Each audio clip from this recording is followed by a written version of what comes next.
Bonjour à tous. Après 2 ans d'existence, ma chronique politique fait peau neuve avec un nouveau format et un nouveau visuel.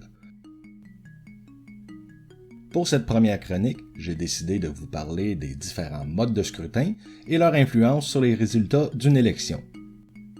Nous pouvons diviser les différents modes de scrutin en 2 grandes catégories, soit les modes de scrutin majoritaires et les modes de scrutin proportionnels. Ceux-ci se déclinent ensuite en plusieurs variantes. La première grande famille de modes de scrutin sont les modes de scrutin à mode majoritaire. Le mode de scrutin majoritaire a pour but d'identifier la force politique dominante en laissant moins de place aux petits partis. Ceux-ci facilitent grandement l'élection de gouvernements majoritaires et de ce fait renforcent la stabilité des gouvernements. Le principe de base d'un mode de scrutin majoritaire est de diviser le territoire en circonscriptions ayant plus ou moins le même nombre d'électeurs où le candidat ayant reçu le plus grand nombre de voix remporte l'élection. Ensuite, le parti ayant fait élire le plus grand nombre de candidats forme le gouvernement. Il s'agit d'un processus simple et compris de tous. Cette méthode a pour avantage de lier le député à une circonscription et de le mettre en relation directe avec ses électeurs. C'est le modèle qu'on voit régulièrement dans les pays anglo-saxons, le Canada, le Royaume-Uni, l'Australie, etc.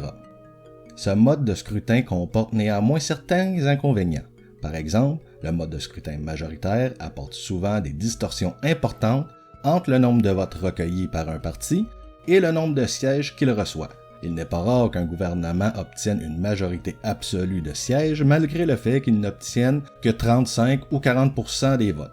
À l'inverse, les autres partis se voient sous-représentés en termes de députés. Quant aux petits partis, il leur est quasi impossible d'arracher un siège même en représentant 5 à 10% de l'électorat national, ce qui réduit la diversité des partis ainsi que la représentativité de l'Assemblée.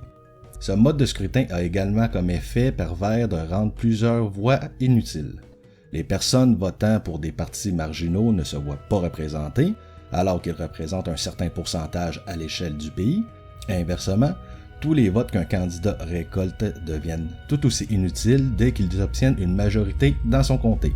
Gagner son comté avec 35 ou 80% des voix n'influe en rien sur la formation de la Chambre. C'est de cette manière que le Parti québécois de Lucien Bouchard a pu former le gouvernement du Québec en 1998, malgré le fait qu'il a obtenu moins de voix que le Parti libéral de Jean Charest.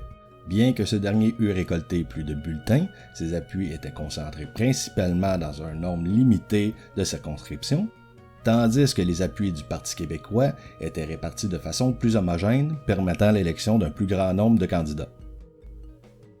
La deuxième grande famille de modes de scrutin sont ceux dits proportionnels.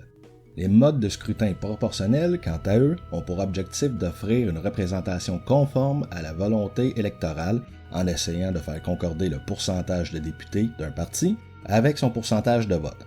Cela favorise l'émergence de nouveaux partis et une meilleure représentation parlementaire des électeurs, peu importe leur tendance politique. Toutefois, cette multiplication de partis rend difficile la création de gouvernements majoritaires, ce qui amène souvent des gouvernements de coalition qui sont réputés moins stables. Un autre effet pervers de ce mode de scrutin est qu'il coupe le lien direct qu'un électeur peut avoir avec son député.